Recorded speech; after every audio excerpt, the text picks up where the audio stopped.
The storm tore across the valley like a living monster, its icy breath cutting through steel and bone alike. The broken remains of the human battleship lay half buried in snow, its once bright hull now nothing more than jagged metal glowing faintly in the endless cold. Men and women of the crew moved like shadows inside the ruined vessel, wrapped in torn blankets and emergency sheets, their faces pale from hunger and frostbite. They whispered to one another in low voices, voices that trembled from the cold as much as from fear. Above the swirling storm clouds, black shapes circled, alien hunters who watched with patient cruelty, waiting for the humans below to weaken, to die, to surrender. Every survivor knew those ships belonged to the Terek Dominion, a race that gave no mercy and showed no pity. Their sharp black vessels were like vultures circling a dying beast, and all the crew could do was huddle in their wreck and hope the fire in the engines held long enough to keep them alive. Captain Reed Hale stood at the breach of the shattered hull, the wind whipping his face raw. He had always believed humanity was born for fire and struggle, but here on this frozen world, even his spirit bent beneath the weight of the storm. His eyes scanned the white horizon, his jaw locked against the cold. He thought of the men and women inside the wreck, how their breaths rose like smoke, how their fingers had turned blue. He had sworn he would bring them home, and yet home had never felt so far away. He wanted to promise them safety, but no promise felt true beneath a sky that wanted them dead. Still, he held himself tall because a captain who bends gives his people permission to break, and Reed Hale would not let his people break. He turned his head at the sound of footsteps behind him, but before he could speak, a shape stumbled out of the blizzard. At first it looked like a ghost, pale and shifting, wrapped in pieces of shattered armor. Then it fell to its knees and the snow blew back to reveal skin that shimmered faint blue beneath the stormlight, a face sharp and strange, and eyes that burned with a light that was not human. The crew gasped, weapons raised in fear, but the figure did not fight. She collapsed at the captain's feet, her breath harsh and shallow, her body shaking in the cold. Reed knelt beside her, his gloved hands catching her before she hit the ice.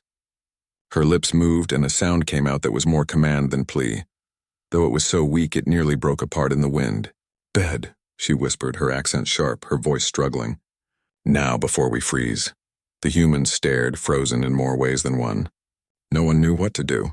She was alien, she was the enemy, and yet she had come to them broken, unarmed, desperate. Some muttered that they should end her life quickly before the Terek above found out where she was. Others stepped back, unwilling to even stand near her. But Reed saw something different in her eyes. Something not of domination or cruelty, but of survival. The same raw survival he saw in his own crew's faces each day. He lifted her in his arms, her body far colder than his own, and carried her inside the wreck. Whatever she was alive, and as long as she lived, there was a chance she carried answers they needed. He had no room for trust yet, but he had less room for death. Inside, the storm still howled, and the black ship still circled above. But for the first time since their fall onto Velkara, the humans felt something new. Not hope, not yet, but the feeling that change had walked into their camp, that fate itself had stumbled out of the storm.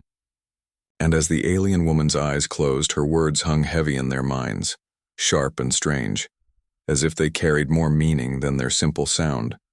"Get in my bed, human, or we both die here in the dark." The alien woman lay beneath the heat lamps of the medbay, her cracked armor stripped away, her strange skin glowing faintly as if lit from within. The crew gathered around her in a half-circle, whispering in nervous tones, their hands close to their rifles. No one had ever seen one of the Terek so close, not without armor, not without the shadow of a weapon raised against them. She was thinner than they expected, her frame elegant but built for strength, her body trembling every few breaths as if the cold outside had cut through her soul. Captain Reed Hale stood at her side, arms crossed, eyes sharp, watching not just her but his crew as well. He knew fear had a way of turning into hatred and hatred into violence, and he could not afford to lose her before he understood why she had come to them. Her eyes opened slowly, their glow steady now, and she spoke in a voice that carried weight even in weakness. She named herself Kara. Her words were hard, accented, but clear enough to understand. Once, she said, she had commanded ships in the Dominion fleet, ships like the ones now circling above their heads. She told them how she had given information to the humans months before, small cracks in the Dominion's armor, secrets that had allowed human fleets to win battles they were not meant to win. The Tarek did not forgive betrayal. They had stripped her rank, cast her out, marked her as prey. The hunters above were not only here to finish the humans, they were here to destroy her. The crew erupted with anger. Some shouted that she was lying, that no Tarek would betray their own unless it served some hidden plan. Others muttered that this was a trap, that she was nothing more than bait meant to lure them into the open. A few raised their weapons again, ready to end the problem with a single shot. But Kara did not flinch. She simply lay still, her eyes flicking from face to face, her voice calm even in its weakness. She had risked her life to bring the humans knowledge, she said. She had no fleet now, no army, no shelter, only death at her back and the storm at her front. She could not survive on Velkara's ice alone, and so she gave them the one thing she still carried, herself. The silence that followed was heavier than the storm outside. Reed's crew looked to him, waiting for a judgment. He could feel their distrust like heat at his back, their anger pressing against him like a wall. But when he looked into Kara's eyes, he did not see the arrogance he had always imagined in the Tarek. He saw the same fire that burned in his people, a hunger to live another day. He also saw her body failing in the cold, her breathing shallow, her skin already paling to a deadly shade. And then she spoke again, her voice breaking but the words cutting sharper than any blade. "You, human captain, share your body heat with me. Your kind burns hotter than mine. Without it, I will not live until dawn." The crew gasped as if struck. The demand sounded strange, even vulgar, yet Reed could hear the raw truth beneath it. Her people were cold-blooded. Their biology did not survive such freezing storms. Without direct warmth, she would die. No technology, no fire, no blanket would keep her alive. Only a human body could. The choice was laid before him, and he saw clearly what it meant. Refuse, and they lost her secrets, her knowledge, and perhaps their only chance of breaking the Dominion's grip. Accept, and he risked the trust of his own crew, who already doubted her every word. Reed took a breath and made his decision. He reached down, pulling the thermal blanket tighter around them both as Kara's shivering form pressed close against him. Murmurs rose at once, shock and anger, but Reed ignored them. "She lives," he said, his voice low but firm. "We don't let anyone freeze. Not even her." The crew fell into silence, some glaring, some uncertain, but none daring to challenge the captain's word. That night, while the storm screamed against the hull, Kyra whispered to Reed the secrets she had held. She spoke of Dominion warships, their weak points hidden deep in the armor. She spoke of the arrogance of their commanders, of cracks in their order, of mistakes made in pride. And with each secret shared, Reed began to understand that her demand for warmth was not only about survival of the body, it was about the chance to strike back, to turn despair into fire. In the heart of the frozen night, with an alien pressed against him for life itself, Captain Reed Hale realized humanity was no longer alone in the dark, and the war had just found a new path.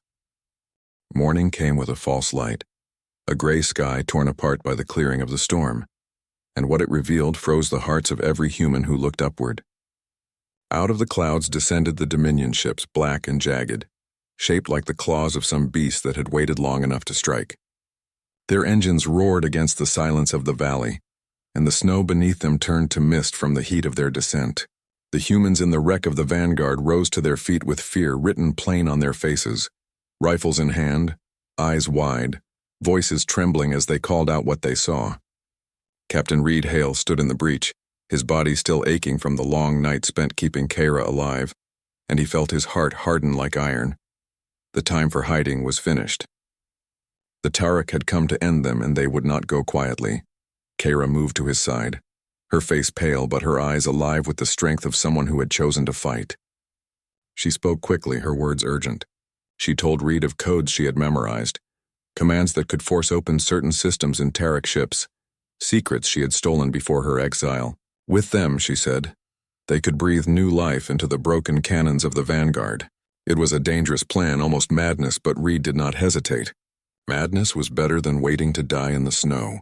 He gave the order, and his engineers threw themselves to their work, sparks flying, voices shouting through the cold air as they pulled apart shattered consoles and rewired burnt-out weapons.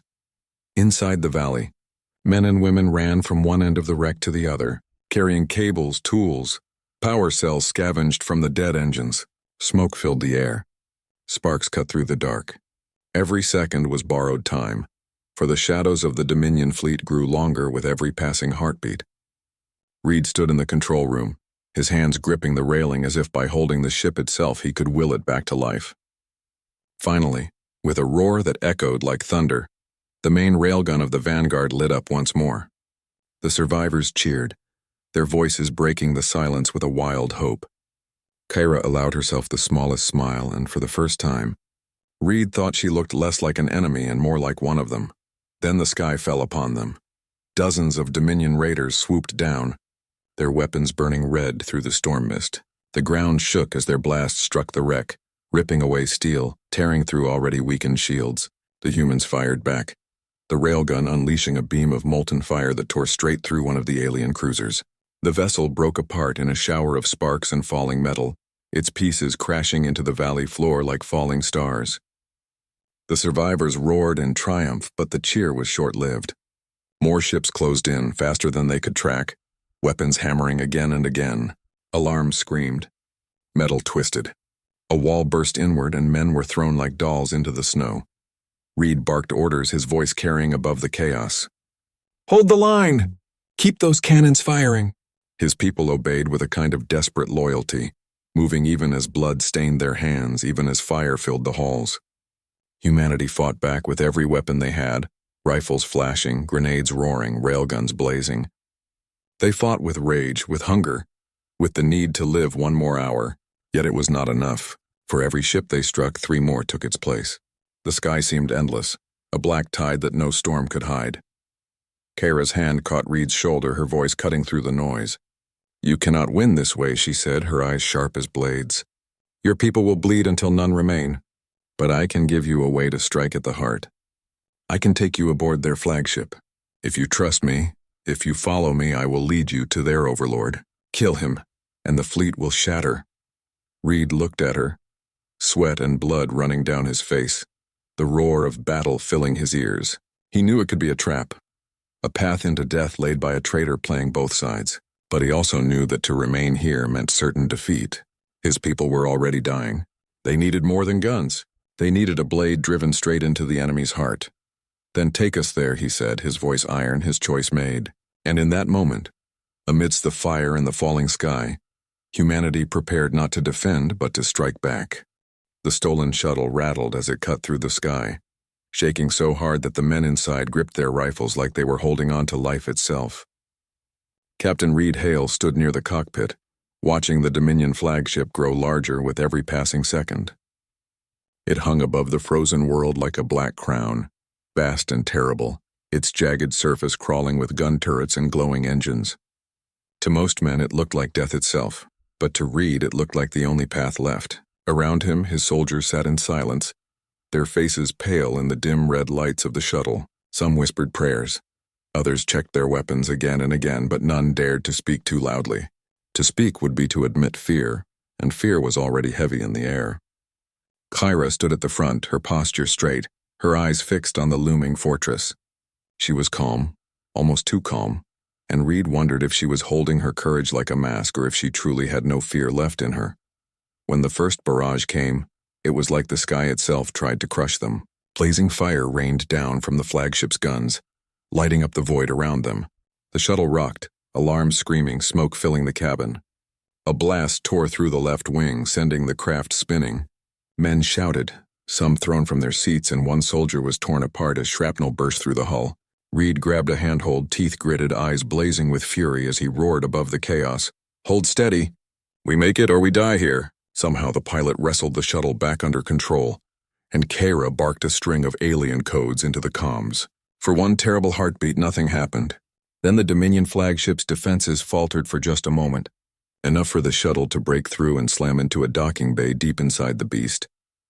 The ramp crashed open, and the humans surged out like fire from a broken furnace. The air inside the flagship was heavy with smoke and strange heat, the walls alive with shadows that moved like beasts. The Terek warriors came at them instantly, their bodies taller, stronger, armored with black steel and wielding plasma blades that hissed through the air. The humans met them with rifles and shotguns, the crack of gunfire echoing through the metal corridors. Sparks flew, blood spilled, men screamed. The fighting was brutal, close, and merciless, A human soldier fell with a blade through his chest. Another was torn apart by claws. Reed led the charge with a rifle in one hand and a knife in the other, cutting down anything that dared to stand in his path. His voice thundered through the comms, giving his soldiers something to cling to in the nightmare. Forward. Always forward. The deeper they went, the more savage the fighting became. The flagship's halls were narrow, filled with fire and smoke, perfect killing grounds for the Terek. Yet the humans pressed on, driven not by strength of body but by the sheer refusal to give in. Grenades blasted through armored doors, shotguns ripped through the enemy ranks. Even as bodies fell, the line never broke. Kyra fought beside Reed, her alien blade moving with deadly precision, her every strike guided by knowledge of her people's weaknesses. Where she struck, Terek fell, and slowly the humans carved their way toward the heart of the beast. At last, the strike team reached the command chamber, a vast hall of black stone and burning light. At its center stood a figure that seemed larger than life, armored in obsidian, his shoulders broad, his eyes glowing with fire. The soldiers froze for a heartbeat, for they knew without a word who he was. Overlord Tazrak, commander of the Dominion fleet, master of the sky above Velkara. His voice rolled like thunder as he stepped forward, his gaze locked on Kyra.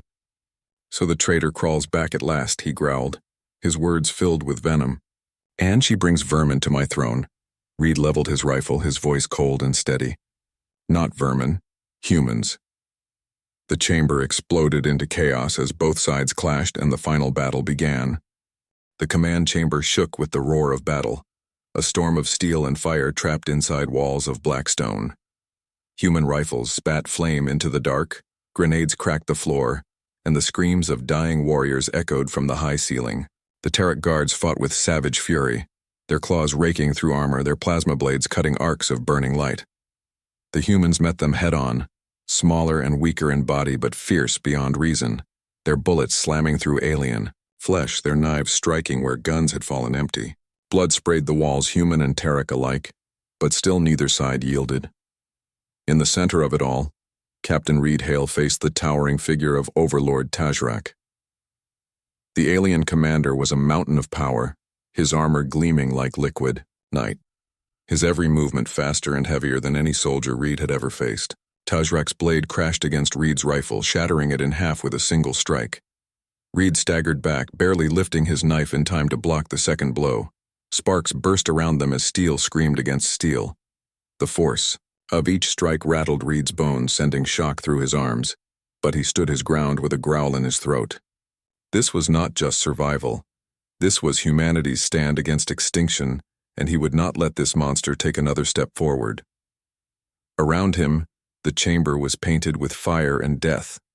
Soldiers fell one by one, torn apart by claws, pierced by blades, burned by plasma. Yet even as their bodies collapsed, the humans fought harder, their rage burning brighter with every loss.